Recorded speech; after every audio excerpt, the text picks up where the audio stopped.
Hallelujah.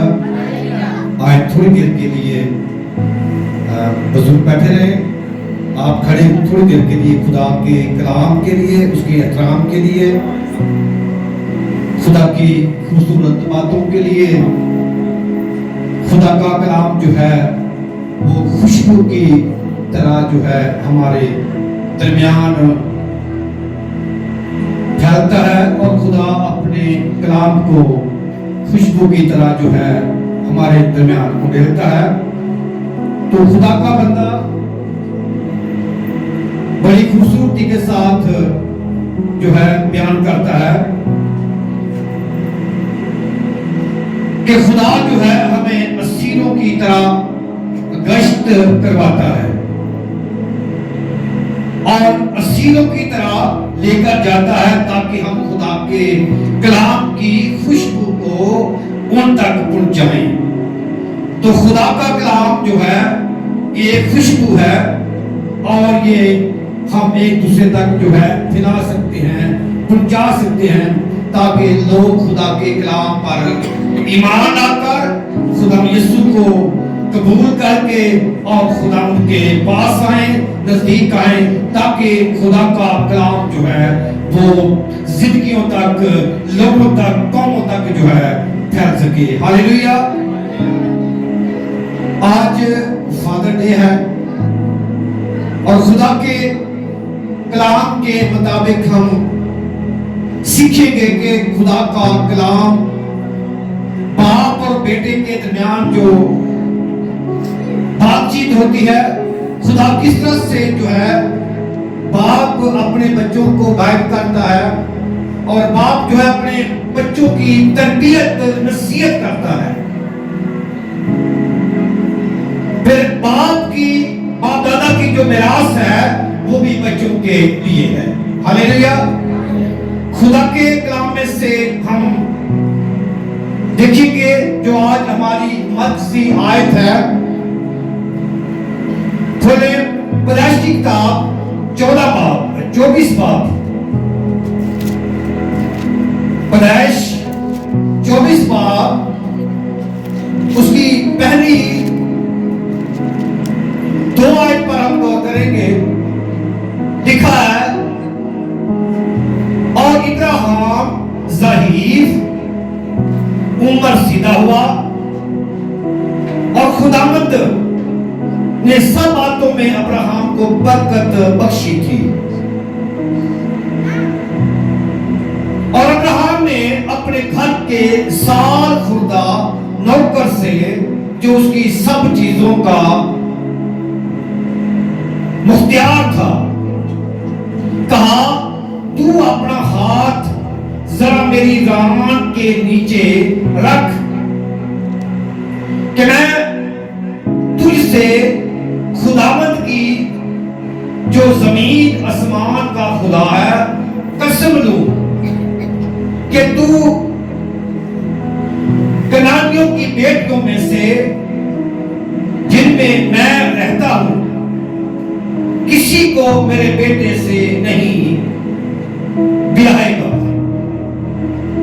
खुदा के कलाम के पढ़े और सुने जाने में खुदा की बरकत हो।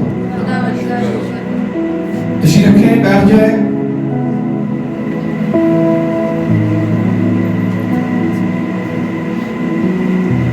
अब्राहम खुदा का बंदा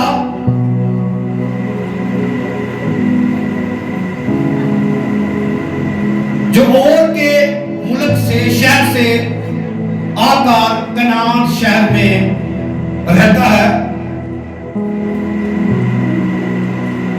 उसने अपने बेटे इसहाक के लिए बीवी की तलाश की कि मैं अपने बेटे के लिए बीवी लाऊं, बहू लाऊं। तो उसने अपने नौकर से कहा, देख मैं ज़हीफ हो गया हूं, मेरी आंखें रह गई हैं, मैं चाहता हूं कि तू मेरे बेटे के लिए, उसके लिए बीवी जो है कनानी औरतों यानी में से ना लेकर आना, बल्कि मेरे बाप दादा, मेरे रिश्तेदारों में जाना और वहां से मेरे बेटे के लिए बीवी लाना।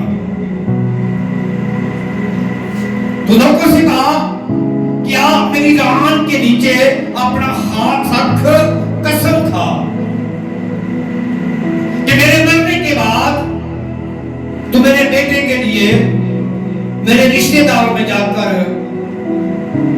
इसके लिए बीवी लाएगा। खुदा के कलाम के मुताबिक जो आसमानी बाप भी हमारा है और जमीनी बाप भी है। जब आप आसमानी बाप की इज्जत करेंगे तो जमीनी बाप जो है वो भी आपकी, और आसमानी बाप भी, आसमान का जो खुदा है, बाप जो है हमारा, वो भी हमारी इज्जत करेगा जब हम उसकी इज्जत करेंगे। पहला दर्जा जो है हमारे आसमानी बाप का है और दूसरा दर्जा जो है जो जमीनी बाप है उसका है। हालेलुया।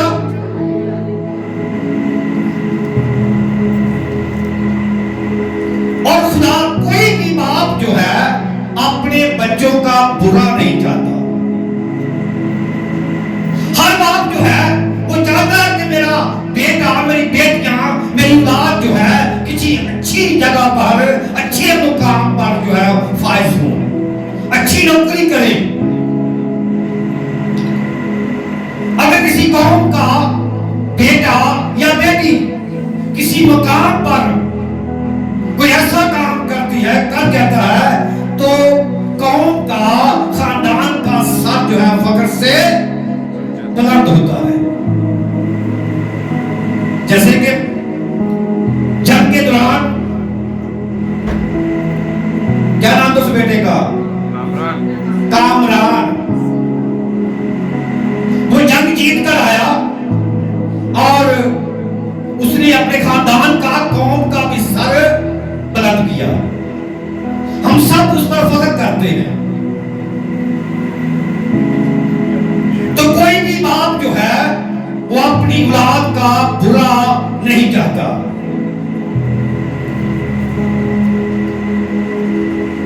जमीनी बाप और आसमानी बाप, जमीनी बाप भी चाहता है कि मैं अपने बच्चों का मुस्तकबिल अच्छा करूं, और आसमानी बाप भी जब आप दुख में होते हैं, मुसीबत में होते हैं, परेशानी में होते हैं, बीमारी में होते हैं, तो खुदा नहीं चाहता कि कोई किसी मुश्किल में आए, क्योंकि आसमानी बाप आपकी और मेरी फिक्र करता है। तो वो कहता है अगर मैं तुम्हारा बाप हूं तो मेरी इज्जत कहां है? आसमानी बाप कहता है अगर मैं तुम्हारा बाप हूं तो मेरी इज्जत कहां है? आए हम मलाकी की किताब के अंदर जाएंगे और इस आयत को हम पढ़ेंगे। मलाकी की किताब के अंदर खुदा हमसे शिकवा करता है, जो हमारा आसमानी बाप है वो क्यों हमसे नाराज होता है। इसलिए क्या हमारा खुदा के साथ मिलाप, हमारी मोहब्बत, हमारा ताल्लुक जो है क्या खुदा से कहीं हट तो नहीं किया? मलाकी पहला बाप उसकी 6 आयत में लिखा है,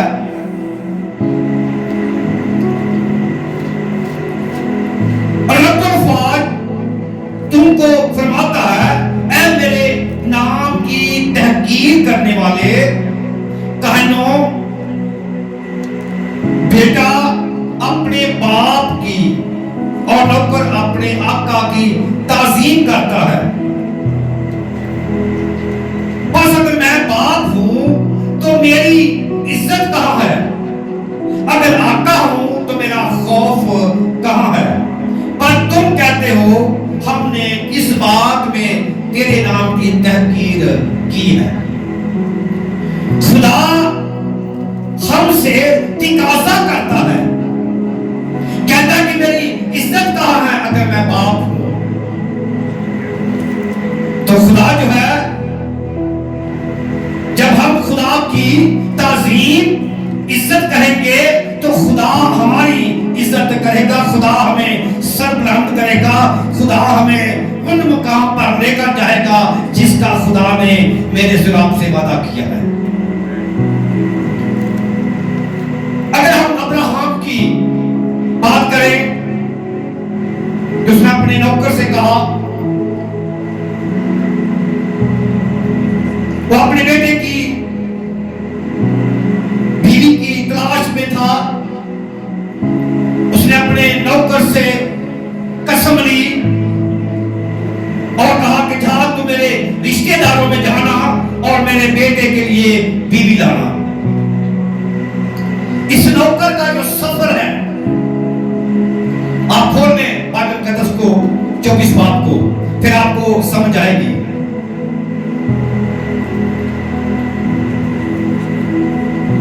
ये नौकर जो है सफर के लिए निकलता है,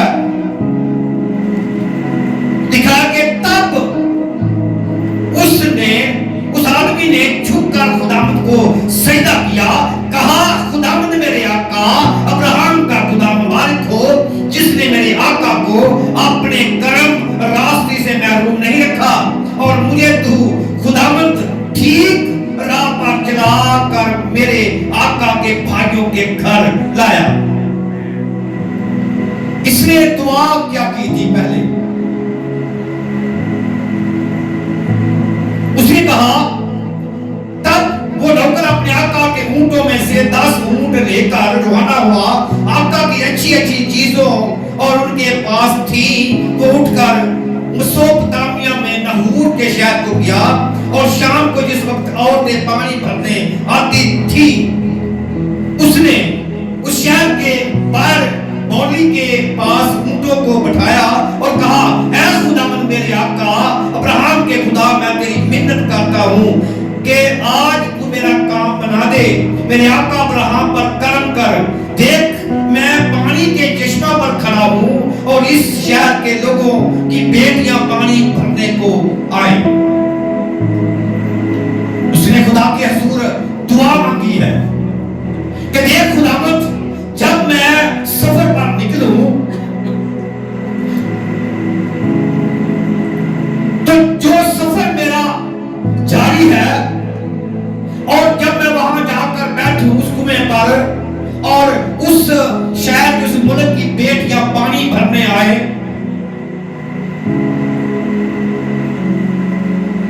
और जब वो पानी भरने आए तो मैं उसे कहूं कि मुझे पानी पिला, और वो कहे कि मैं तुझे भी पानी पिलाती और तेरे ऊंटों को भी पानी पिला दूंगी। ये बात उसने खुदा से कही है पहले। जैसे ही वो वहां पर लिखा है, जो आयत पढ़ी है कि ठीक राह पर चलाकर मेरे आका के भाइयों के घर लाया, ये दुआ की और वो लड़की जब वो वहां ठहरा उस कुएं पर, वो लड़की पानी भरने आई और उससे उसने कहा कि मुझे बेटी पानी पिला। उसे कहा पी और मैं तेरे ऊंटों को भी पिला दूंगी। और जैसे उसने ऊंटों को पानी पिलाया और उसने क्या किया, उस नौकर ने कड़े निकाले, जेवर निकाले और उस बेटी को पहना दिए। जो दुआ उसने खुदा से, आपको मैं के बच्चों के लिए हमें क्या करना चाहिए, क्या दुआ करनी चाहिए और क्या सोच होनी चाहिए। उसने जो दुआ मांगी और उसने उस बेटी को कड़े पहनाए और वो अपना घड़ा वहां छोड़कर अपने घर लौटी और जाकर उसने सारा माजरा जो है अपने भाइयों को, अपने माँ बाप को बताया।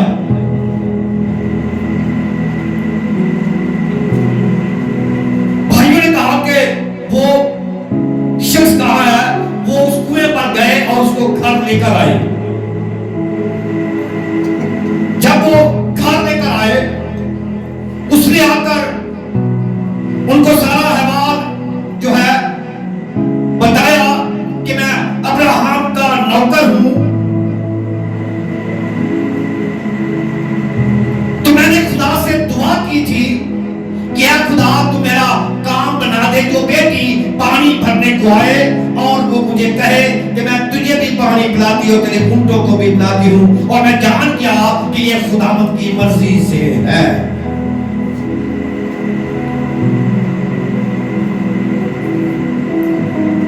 अब मैं चाहता हूं कि इस बेटी को मेरे साथ भेज दे।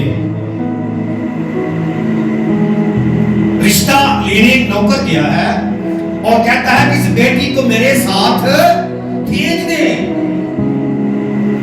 कौन करेगा आज ऐसा कि कोई अपनी बेटी को किसी नौकर के साथ भेज दे? आज तो बहन भाइयों पर, रिश्तेदारों पर इतबार नहीं तो नौकर के साथ कैसे भेज देंगे? कैसा खूबसूरत जमाना था, वक्त था, दुनिया थी जो लोग इतबार करते थे, भरोसा करते थे।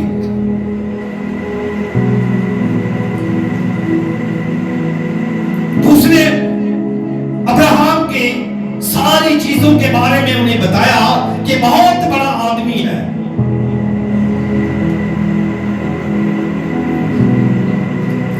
फिर लिखा है कि जब उन्होंने रिश्ते की हाँ कर दी, लिखा कि रिबका के भाई मां ने कहा कि लड़की को कुछ रोज हमारे यहां रहने दे। उसने मां बाप ने कहा कि ठीक है, लेकिन लड़की को कुछ रोज हमारे यहां रहने दे, इसके बाद वो चली जाएगी। उसने उनसे कहा कि मुझे ना रोको, क्योंकि खुदावंद ने मेरा सफर मुबारक किया है, मुझे रुखसत करो ताकि मैं अपने आका के पास जाऊं। उन्होंने कहा कि लड़की को बुलाकर पूछते हैं। ये भी जरूरी है कि लड़की से पूछना है कि तुझे पसंद है या नहीं।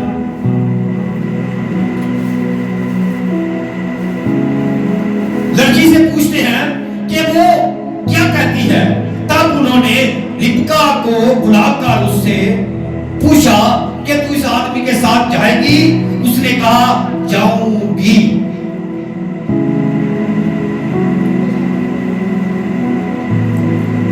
अब खुदा की तरफ से जो है वो सफर मुबारक ठहरा। उनको भी खुदा ने आगे से तैयार किया था। वहां भी खुदा के फरिश्ते में जाकर उनके दिल के अंदर ये बात डाल दी थी। आगे एक बड़ा काम जो है हुआ है, वो क्या है? पढ़े, आप पढ़े इस आयत को। 24 बाब की 59 आयत है, 59 आयत।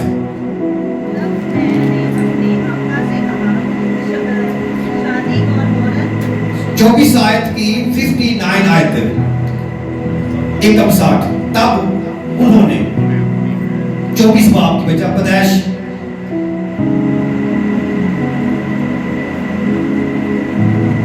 24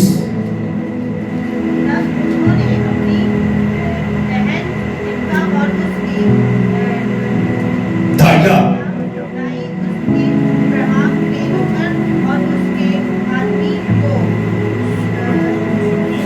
रुखसत किया और उन्होंने रिबका को दुआ दी और उससे कहा, हमारी बहन तू लाखों की मां। सबसे बड़ा काम क्या हुआ कि भाइयों ने अपनी बहन को दुआ दी है। क्या दी है? दुआ। मां को और तेरी नस्ल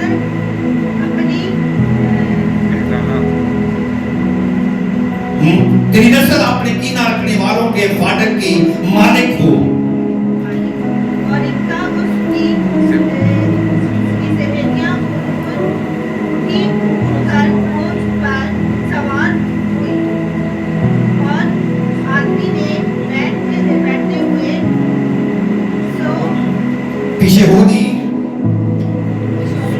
सो वो आदमी रिबका को साथ लेकर रवाना हुआ। यानी सहेलियां जो नौकरानियां जो है साथ भेजी जाती थी उस वक्त, जो बड़ा आदमी होता था। तो भाइयों ने अपनी बहन के लिए क्या कहा?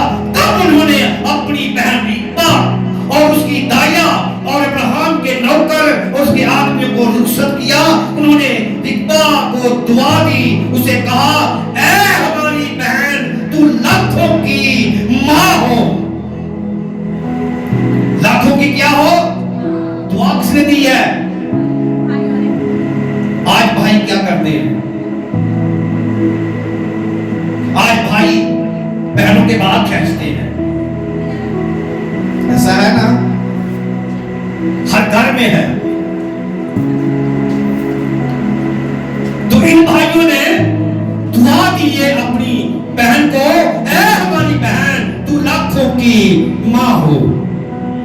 आइए आगे हम चलते हैं। 27 बाब के अंदर एक बहुत बड़ा वाकया है। 27 बाब के अंदर इसहाक जो है, पहले इसहाक के लिए बीवी का इंतजाम हुआ, अब इसहाक जो है पूरा हो चुका है।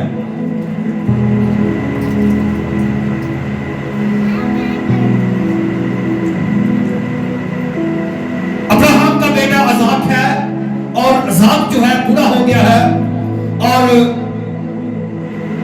इसहाक के 2 बेटे हैं, एक याकूब और दूसरा ईसू है।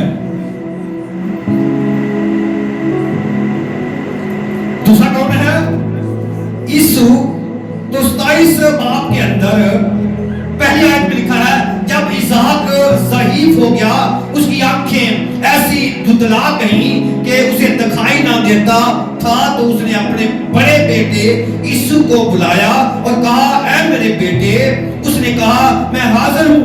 तब उसने कहा, देख, मैं तो ज़ईफ हो गया, मुझे अपनी मौत का दिन मालूम नहीं, सो अब तू जरा अपना हाथ, अपना तरकश, अपनी कमान लेकर जंगल को निकल जा और मेरे लिए शिकार मार और मेरी हस्बे पसंद लजीज खाना मेरे लिए तैयार करके मेरे आगे ले आ, ताकि मैं खाऊं और अपने मरने से पहले दिल से तुझे दुआ दूं। बाप का काम क्या है? मिरास बाप के पास है, दुआ जो है वो बाप देता है, मिरास जो है वो बाप बांटता है। अब्राहम बूढ़ा हो गया तो उसने नौकर से कहा कि मेरे बेटे इसहाक के लिए बीवी ला। अब इसहाक बूढ़ा हो गया है, आंखें रह गई हैं, नजर नहीं आता, तो अपने बड़े बेटे को बुलाकर कहता है, उसका बड़ा बेटा ईसू जो था वो शिकारी था और वो शिकार मारता और अपने बाप को जो है लाकर खिलाता था। अब उसने बेटे से कहा है कि देख, अब तो मैं बूढ़ा हो गया हूं, मेरी आंखें जो है रह गई हैं, नजर नहीं आता, और मरने से पहले मुझे अच्छा खाना मेरी पसंद का तैयार कर, ताकि मैं खाऊं और दिल से तुझे दुआ दूं।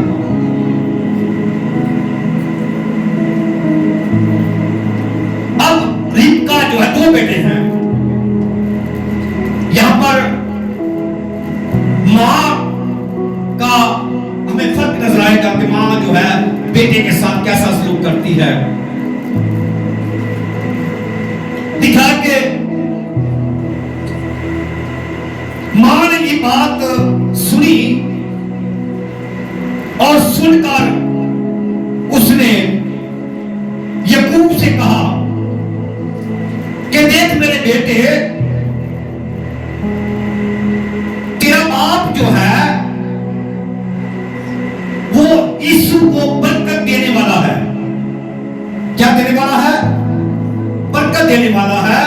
और देख, मैं चाहती हूं कि ये बरकत तुझे मिले। बाप की ख्वाहिश है बड़े बेटे के लिए और मां की ख्वाहिश है छोटे बेटे के लिए। और छोटे का नाम है यकूब। यकूब के मायने जो है वो धोखेबाज लिखा है। तो ये बरकत जो है क्यों जो है यीशु से यकूब की तरफ लौट रही है, इसके पीछे क्या था? इब्रानियों के खत में हम जब जाते हैं तो इब्रानियों के खत के अंदर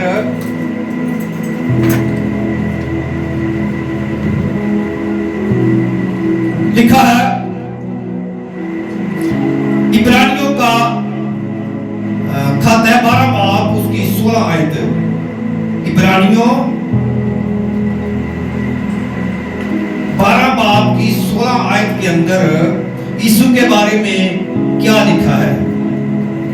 16 आयत के अंदर लिखा है, और ना कोई हरामकार या यीशु की तरह बेदीन हो जिसने एक वक्त के खाने के इवज अपने पलौठे होने का हक बेच डाला, क्योंकि तुम जानते हो कि इसके बाद जब उसने बरकत का वारिस होना चाहा तो मंजूर ना हुआ, क्योंकि उसको नियत की तब्दीली का मौका ना मिला। गो उसने आंसू बहा बहा कर उसकी बड़ी तलाश की। इसके साथ हुआ क्या है? पलौठा है, बरकत बाप देना चाहता था यीशु को। जब ये बाहर से आया, यीशु को भूख लगी हुई थी और यकूब ने दाल बनाई, सुरख दाल कौन सी होती है पता है? मसूर। उसी कहा कि जो लाल दाल तूने पकाई है, मुझे बड़ी भूख लगी है, मुझे खिला दे। और यकूब ने कहा कि तू ऐसा कर, अपने पलौठे होने का हक दे दे मुझे, मैं तुझे दाल खिलाता हूं। तो इब्रानियों खत में हरामकार यीशु लिखा है, इसलिए अपने पलौठे होने का हक बेच डाला। इसकी बरकत छिन गई, बरकत इसकी अंदर से लौट गई। खुदा ने इसे लानती करार दे दिया, क्योंकि जो बरकत खुदा ने इसे पलौठे होने की दी थी, इसने बेच डाला। और जब बरकत इससे छिन गई तो मां ने कहा, ऐ मेरे बेटे यकूब, देख तू मुझे क्या कर और जा कर रियोड़ में से, रियोड़ क्या होता है पता है? बकरियों का बाड़ा, रियोड़। बाड़ा में से, रियोड़ में से बकरी के 2 बच्चे मुझे ला दे और मैं उनको लेकर तेरे बाप के लिए उसकी हस्बे पसंद लजीज खाना तैयार कर दूंगी, और तू उसे अपने बाप के आगे ले जाना ताकि वो खाए और मरने से पहले पेशतर तुझे दुआ दे। शायद दिक्बा को भी शोर के मरने का इंतजार था कि ये जल्दी मर जाएगा, इसलिए बरकत जो है यकूब को मिल जाए। तब यकूब ने अपनी मां से कहा, देख मेरे भाई यीशु के जिस्म पर बाल है। क्या है? बाल है। उसका जिस्म जो है बालों से, हाथों से, सब बाल हैं, जैसे शेर के बाल होते हैं या बकरी के।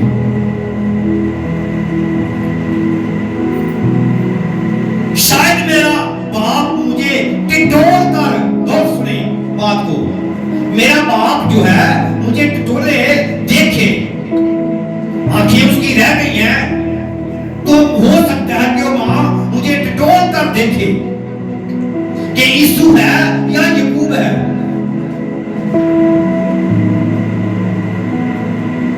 मैंने कलाम की खुशबू की बात की थी, तो यहां पर भी आपको खुशबू की नजर आएगी। यहां पर भी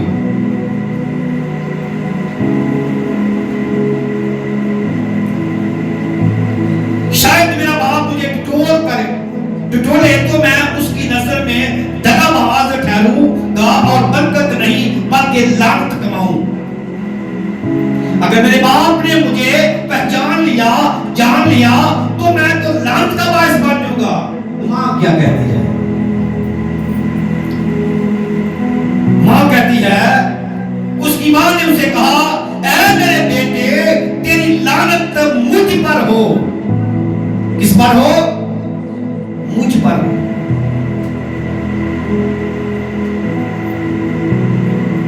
तब वो गया और उनको लाकर अपनी मां को दिया। उसकी मां ने उसके बाप की पसंदीदा खाना पकाकर यकूब को दिया और यकूब बाप के पास ले गया। तब उसने बाप के पास आकर कहा, ऐ मेरे बाप। उसने कहा, मैं हाजिर हूं। उसने कहा, तू कौन है? बाप तो बेचारा अंधा है, नजर नहीं आता। कहता, तू कौन है?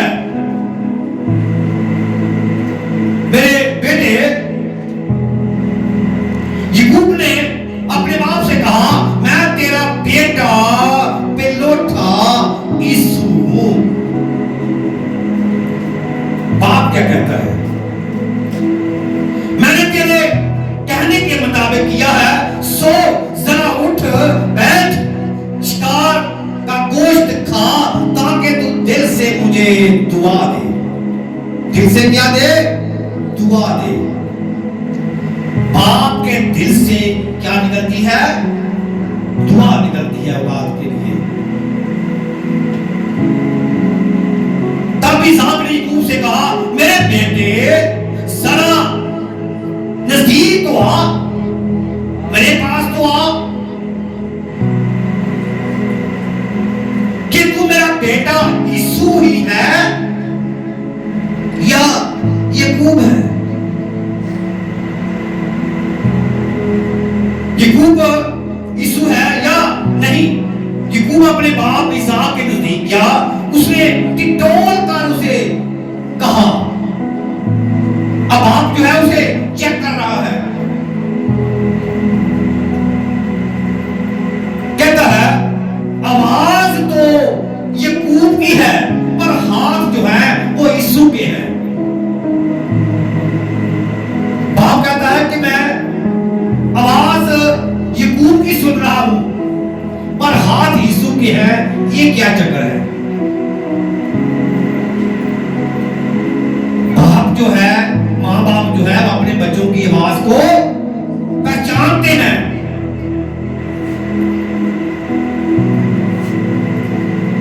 हाथों की तरह बाप थे, सो उसने उसे दुआ दी।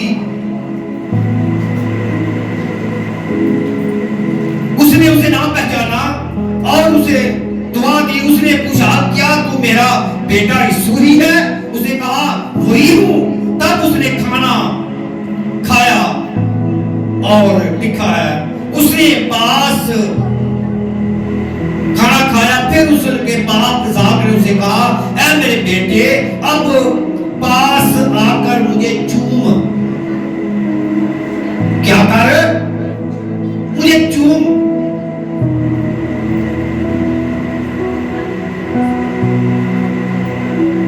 उसने पास जाकर उसे चूमा। तब उसके लिबास की खुशबू, क्या पाया जी? खुशबू पाई। लिबास तो यीशु का था, क्योंकि उसमें यीशु की खुशबू थी। तो बाल जो थे वो बकरी की खाल थे ऊपर, हाथों पर।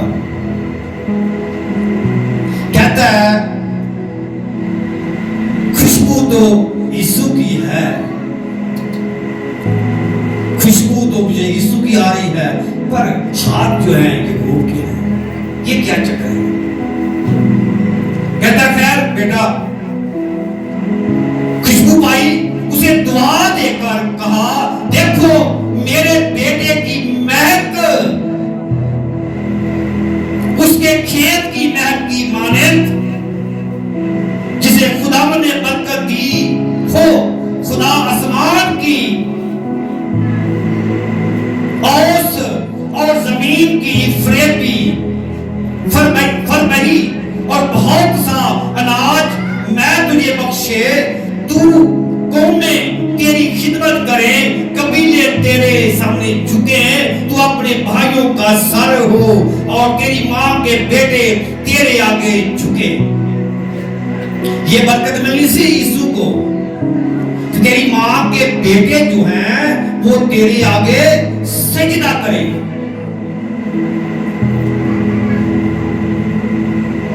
झुके और सजदा करें और तुझ पर झुके, तू अपने भाइयों का सरदार हो, तेरी मां के बेटे तेरे आगे झुके, जो तुझ पर लानत करे वो खुद लानती हूं, जो तुझे दुआ दे वो बरकत पाएंगे।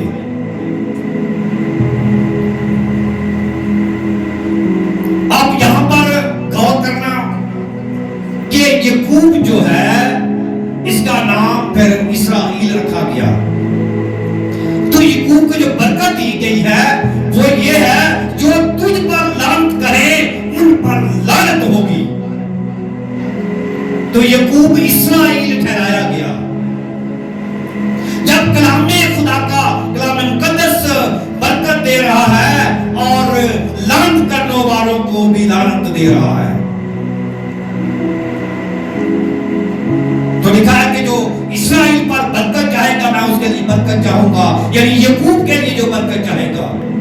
अगर कोई इस्राएल पर लानत करता है तो इसका मकसद है वो याकूब नबी पर लानत कर रहा है।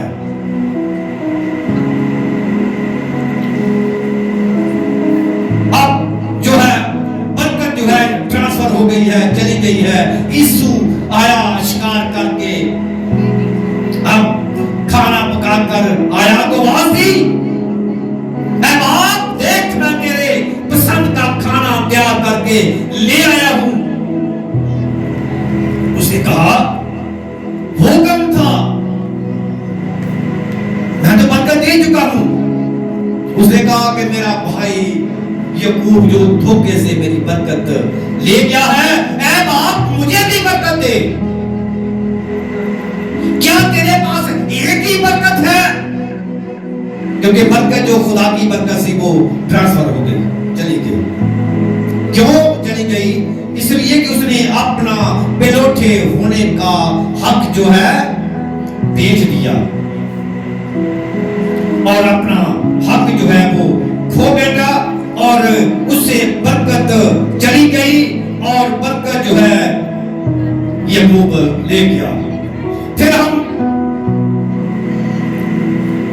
देखिए खुदा के कलाम में, देखो खुदावंद के खौफनाक दिन आने से पेशतर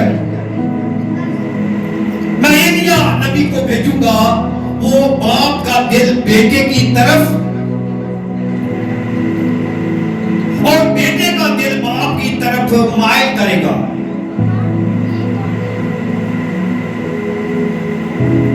अगर हम अय्यूब नबी की जिंदगी पर गौर करें, खोल ले योग की किताब खोल ले, वहां पर खुदा ने कौन सा काम किया है? अय्यूब की किताब उसका पहला बाप ही खोल ले।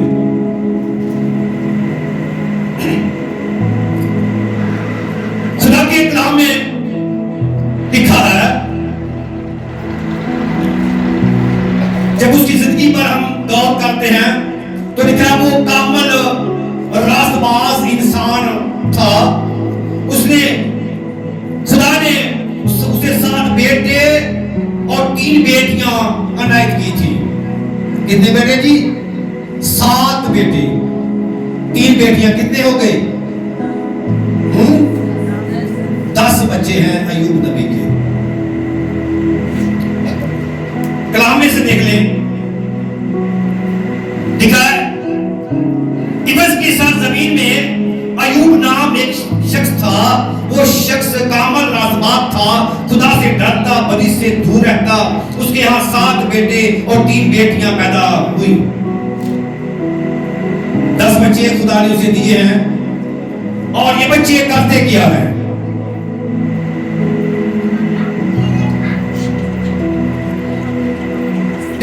के वो आपस में बहन भाई जो है एक दूसरे की ज़ियाफत करते थे।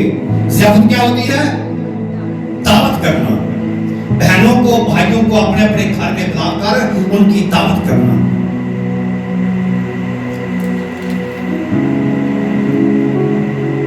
जब उनकी ज़ियाफत के दिन पूरे हो जाते थे, यानी कि सारे बहन भाई इससे की जब दावत खत्म हो जाती, तो फिर बाप क्या करता है? अय्यूब नबी उनको बुलाता है और उनको पाक करता है। कैसे? उनके लिए सोख्तरी कुर्बानी बाप जो है चढ़ाता है। क्यों उनके लिए सोख्तरी कुर्बानी करता है? सोख्तरी कुर्बानी के मतलब है गुनाह की कुर्बानी, खता की कुर्बानी।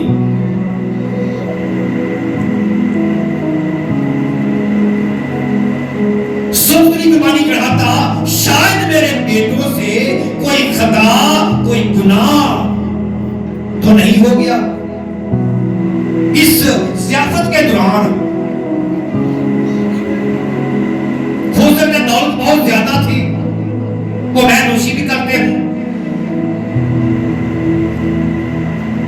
इसलिए अय्यूब नबी अपने बच्चों के लिए कुर्बानी चढ़ाता था, क्योंकि उस दौर के अंदर जानवरों की कुर्बानी जो है वो चढ़ाई जाती थी, उन पर हाथ रखे जाते थे ताकि उनके गुनाह जानवर पर चले जाएं। फिर उस कुर्बानी को जलाया जाता था ताकि गुनाह साथ ही जल जाए, भस्म हो जाए। शायद मेरे बेटों से कोई खता हो गई हो, अपने दिल में खुदा की तकफीर की हो, खता की हो, इसलिए अय्यूब नबी जो है उनके लिए जो है कुर्बानी चढ़ाता था ताकि उनकी भलाई के लिए, उनकी अच्छाई के लिए। मैंने कहा कि कोई बाप भी नहीं चाहता अपने बच्चों का बुरा।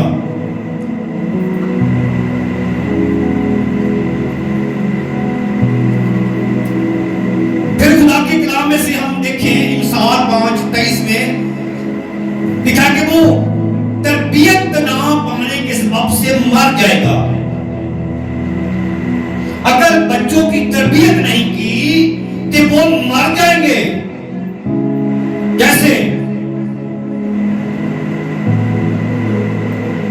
तरबियत ना की तो वो मर जाएगा। अपनी सख्त हमाकत के सबब से गुमराह हो जाएगा। ऐ मेरे बेटे, मेरी बातों को मान, अपनी निगाह में रख और जिंदा रह। तरबियत जो है वो जिंदगी देती है, उम्र को बढ़ाती है। निगाह में रख, जिंदा रह। दानिशमंद बन। दानिशमंद बेटा अपने बाप की तालीम को सुनता है। क्या करता है? सुनता है। इसलिए आज जो है फादर डे उन्होंने ठहराया है मिलके कौमों ने कि फादर का दिन भी हो, मां का दिन भी हो। असल में ये बाइबल के राइट के मुताबिक भी है, क्योंकि इसमें तालीम पाई जाती है। ये बाइबल का राइट है।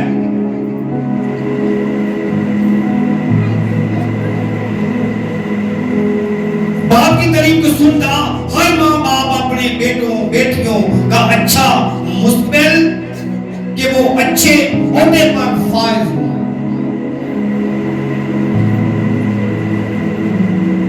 हमने भी कोशिश की कि बच्चों को अच्छे मुकाम पर लेकर जाएं, और तीनों बेटे ही अच्छी जगह पर हैं।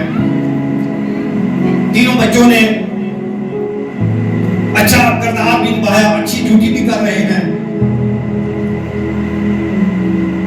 इसलिए हर मां बाप जो है वो अपने बच्चों के मुस्तकबिल के लिए कुछ अच्छा करता है।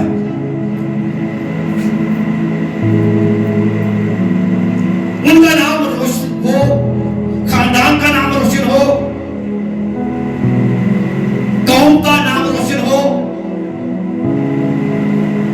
इसलिए माँ बाप कभी भी अपने बच्चों का बुरा नहीं चाहता,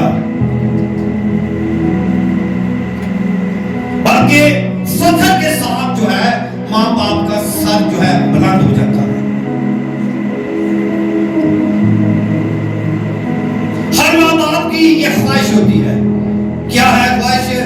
मत्ती रसूल की अंजील पर हम गौर करते हैं 21 बाब की 28 आयत पर तो लिखा है, बोल दे मत्ती की अंजील, मत्ती रसूल की अंजील 28 बाब है ना, 21 बाब है, सॉरी 21 बाब की 28 और 31 आयत है।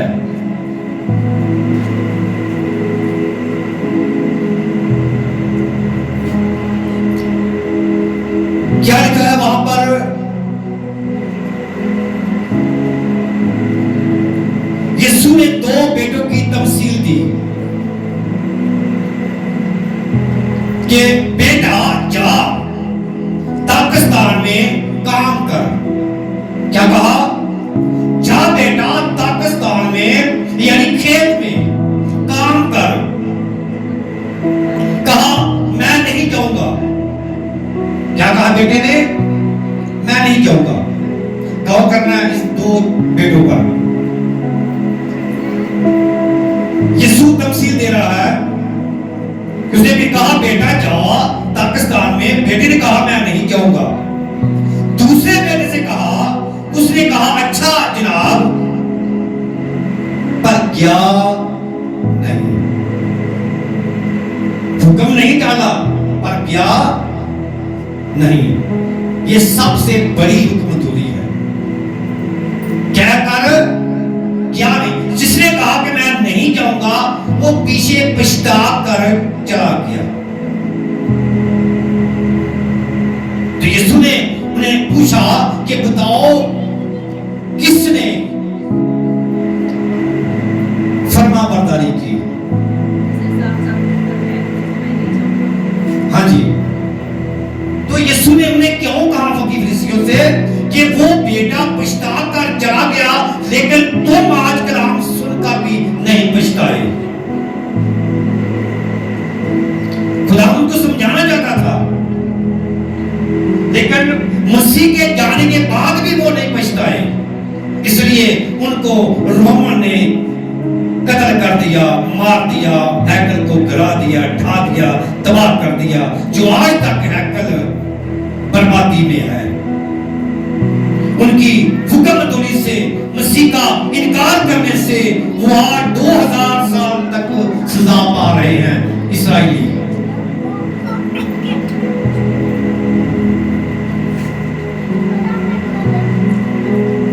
क्योंकि उसने बाप की मर्जी पछता कर जो है चला गया और बेजार आया।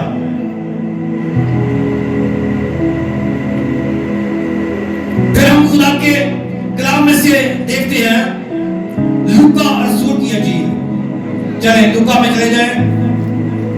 लूका रसूल की अंजील के अंदर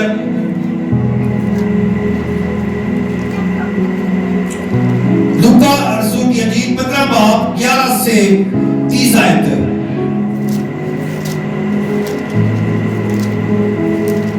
लूका 15 11 30।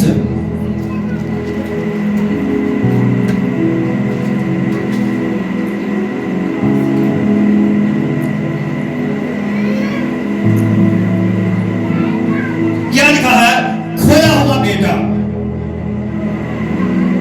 वहां पर लिखा है मसीह ने ये तमसील दी।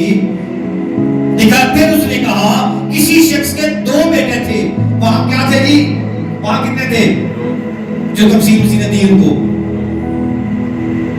कितने बेटे थे? जो भी मैंने बयान किया है, अभी मैंने जो बयान किया 2 बेटों का, जो हुक्म को एक ने मान लिया, दूसरे ने। इसलिए कहा कि कलाम को हमें बड़ी वजह सुनना चाहिए, बैठे बैठे हम भूल जाते हैं। अच्छा, यहां पर भी 2 बेटे हैं। यहां पर भी खुदा ने खुदा ने कहा कि एक शख्स, किसी शख्स के 2 बेटे थे, उनमें से छोटे ने बाप से कहा, ऐ बाप, माल का जो हिस्सा मुझको पहुंचता है मुझे दे दे। उसने अपना माल महताब उन्हें बांट दिया। छोटा बेटा, वहां पर क्या था जी, पीछे बड़ा बेटा, उसने अपना हक खो दिया। यहां पर 2 बेटे थे, जिसने कहा कि मैं नहीं जाऊंगा, वो चला गया। यहां पर 2 बेटे फिर हैं। इसमें छोटे बेटे ने बाप से तकाजा किया है मिरास का, जायदाद का, कि मुझे बांट के दे दे मेरा हिस्सा। अब आज के बाप की तरह ये बात नहीं है, जैसे आज के बाप हैं, मैं ये भी कहूंगा आज के बाप की तरह बाप नहीं है। इस बाप ने बेटे से कहा, ठीक है, क्योंकि मिरास तो बच्चों की है। उसने दोनों बेटों के अंदर तकसीम कर दी जायदाद, उसका सारा हिस्सा उसे दे दिया, आधा हिस्सा, और वो अपना हिस्सा पे पैसे जमीन बेचकर किसी दूसरे शहर में चला गया। लिखा है कलाम के अंदर, अपना माल बद चलनी में उड़ा दिया। जब उसने अपना हिस्सा ले लिया तो यारों दोस्तों के साथ वो दूसरे मुल्क में जाकर अपना सारा माल जो है बद चलनी के अंदर उसने उड़ा दिया। उस मुल्क के अंदर काल पड़ा। सबसे बड़ी बात, अब रुपया पैसा खत्म हो चुका है, उस मुल्क के अंदर काल पड़ गया है। अब ये भूखा मर रहा है, खाने के लिए वहां कुछ भी नहीं है। किसी के पास गया कि मुझे मुलाजमत दी जाए, मुझे नौकरी दी जाए, तो उसने क्या कहा? उसे लिखा, उसे आरज़ू थी कि जो फलियां सूअर खाते थे, अब सूअर जो है नापाक है। सूअर क्या है? ये भी नापाक हो गया है। क्यों? गुनाह, बदी, बदचलनी इसके अंदर है, और ये नापाक सूअरों के साथ मिला दिया गया है। कौन से सुने बात को? इस बेटे को सूअरों के साथ मिला दिया। सूअर नापाक है। आरज़ू थी कि सूअर जो खाते उन्हीं से अपना पेट भरे, मगर कोई उसे ना देता था। फिर उसने होश में आकर कहा, मेरे बाप के बहुत से मजदूरों को इफरात से रोटी मिलती है। अब बदचलनी के अंदर रुपया पैसा उड़ा कर उसे याद आता है बाप। कौन याद आ गया है? मेरे बाप के घर में बहुत सारे नौकर हैं, वो अच्छा खाना खाते हैं, मैं यहां पर सूरों के साथ खा रहा हूं। क्यों सूरों के साथ उसे मिला दिया? इसलिए कि वो बदचलन हो गया था। बाप ने उसकी बात मानकर उसे छोड़ दिया, भेज दिया, उसकी तरबियत ना की, उसे रोकता टोकता कि बेटा ये काम ठीक नहीं। लेकिन वो ये समझता था कि जायदाद तो बच्चों की है, तो मैं इन्हें बांट दूं, लड़ाई झगड़ा ना हो। अब बेटे को याद आया बाप, तो उसने क्या कहा? मैं उठकर अपने बाप के पास जाऊंगा, घर जाऊंगा और कहूंगा, ऐ मेरे बाप, मैंने तेरा गुनाह किया और मैंने अपने आसमानी बाप का भी गुनाह किया है, मुझे माफ कर दे। मैंने कहा कि पहला आपका बाप जो है वो आसमानी है और दूसरा बाप आपका जमीनी है। उसने कहा, मैं उठकर अपने बाप के पास जाऊंगा, उससे कहूंगा, ऐ बाप, मैं आसमान का और तेरी नजर में गुनाहगार अब इस लायक नहीं रहा कि फिर तेरा अब उसने क्या किया है? पछताया है। यहूदा इस्करियोती ने यीशु को पकड़वाया, लेकिन वो पछताया ना कि मैंने गलत किया है, और जाकर उसने फांसी ले ली। अगर वो पछताता कि मैंने ठीक नहीं किया, अपने गुनाह की माफी मांगता, तो हो सकता है कि बाप उसे माफ कर देता, लेकिन उसने अपने लिए मौत मांगी। पर उसने क्या किया? उसने क्या किया? बाद में पछताया, जिस तरह ये बेटा पछता कर चला गया। तो उसने पतरस ने पछताया और रोया, आंसू बहाए और खुदा से माफी मांगी। इसने भी क्या किया है? बेटा कह रहा हूं मुझे अपने मजदूरों जैसा कर ले, बस वो उठकर अपने बाप के पास चला। सफर जारी कर दिया उसने जी बाप के पास आने का। वो अभी इसकी है 20वीं आयत, बस वो उठकर अपने बाप के पास चला। वो अभी दूर ही था, उसे देखकर उसके बाप को तरस आया और दौड़कर उसे अपने गले लगा लिया। क्या कर लिया? बेटे को अपने गले लगा लिया है। कहता है गले लगा लिया, चूमा। वहां उसने बाप ने कहा, बेटा मेरे पास आ और मुझे क्या कर, चूम। यहां बाप ने बेटे को गले लगाया, उसे चूमा, बोसा लिया।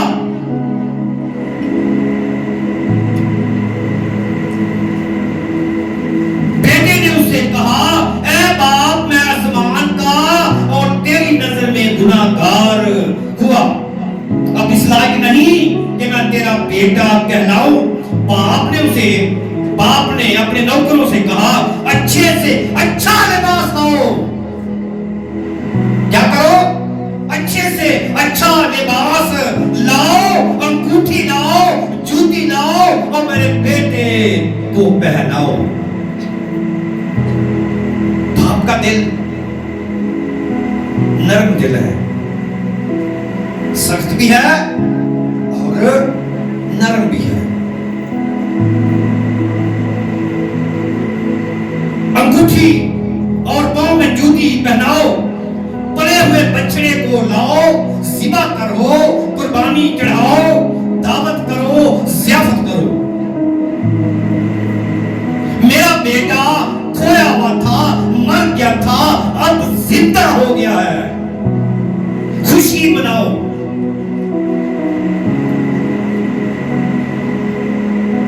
खुदा करे कभी बेटा खो जाए, चला जाए, उसे वापस लौटा दे, या बेटा लौट आए कि बाप देख मैंने तेरा गुनाह किया है, मुझे माफ कर दे, मां मैंने तेरा गुनाह किया है, मुझे माफ कर दे।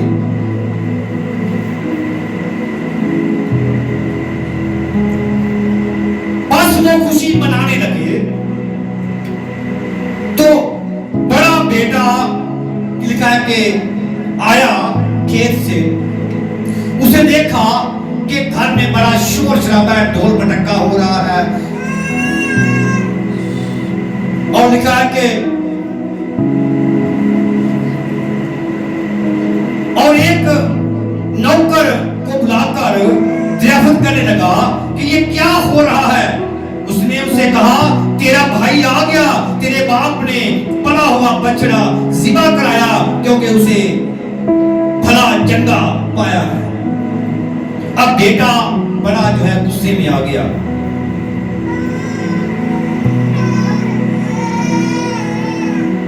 गुस्सा हुआ और अंदर जाना ना चाहा, मगर उसका बाप बाहर जाकर उसे मनाने लगा। वो बाहर से ही वापस जाने लगा तो बाप उसके पीछे भी गया है, उसे मनाकर घर लाया, कहा बेटे, तेरा भाई मर गया था, खो गया था, अब वो जिंदा हो गया है।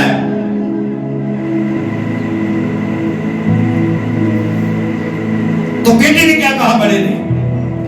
उसने अपने बाप से जवाब में कहा, देख तेरे इतने वर्षों से मैं तेरी खिदमत करता हूं और कभी तेरी हुक्मतुली नहीं की मैंने। क्या कहा उसने? मैंने कभी तेरा हुक्म नहीं टाला, तेरी हुक्मतुली नहीं की, मगर मुझे तूने कभी एक बकरी का बच्चा भी ना दिया कि अपने दोस्तों से खुशी कर। अब बड़ा बेटा इतराज कर रहा है कि मुझे तो तूने कभी नहीं कहा कि जा जाके तू भी खुशी कर ले। वो सब कुछ उड़ा चुका है और तूने जब वापस आया है तो उसके लिए खुशियां मना रहा है।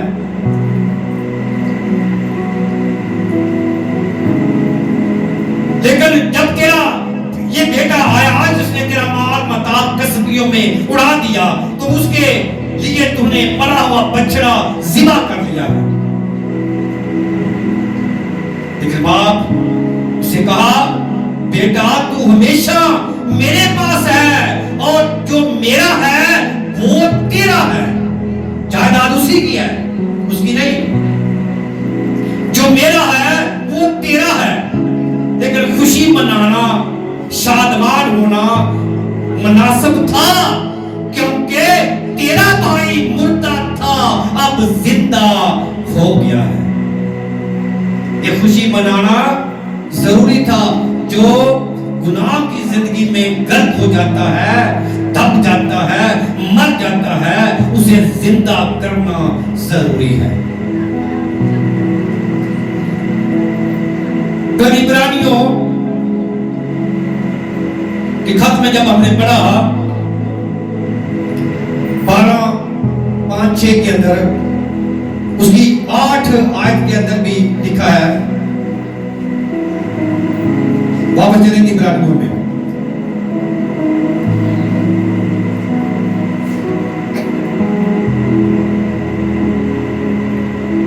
आठ और 9 आयत इब्रानियों के 12 बाब के अंदर क्या लिखा है?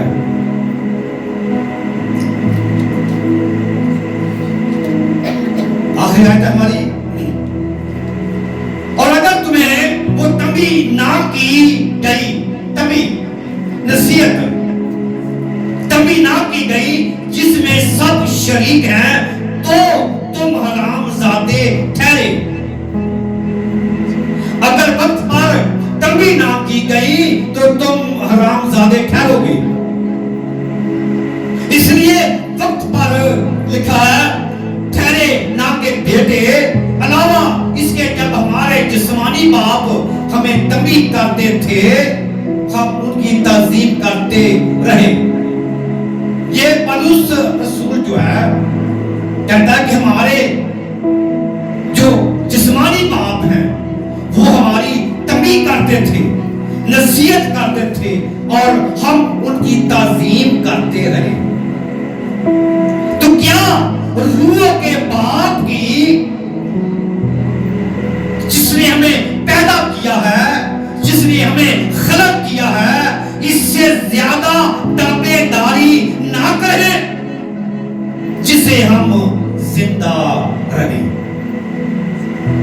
तो क्या कहा उसने? ऐ बेटा, तेरा भाई क्या था? मर गया था, अब जिंदा हुआ है। तो यही बात पौलुस रसूल ने भी की है कि हम जिंदा रहेंगे। इसलिए खुदा किसी की हलाकत नहीं चाहता, बल्कि फरमाता है हर की तौबा तक नौबत पहुंचे।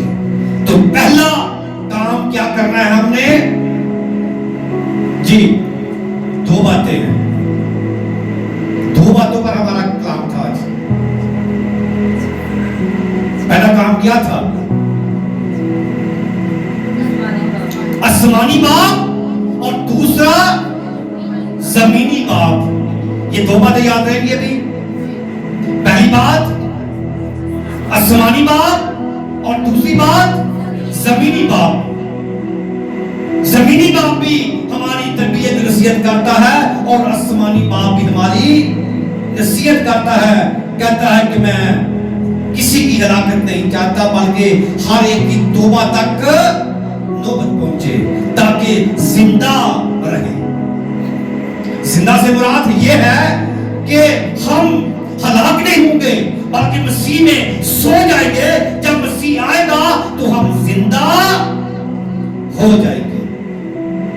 इसलिए आसमानी बाप और जमीनी बाप दोनों नहीं चाहते कि मेरे बच्चे हलाक हो जाए। इसलिए बच्चों के लिए हमें दुआ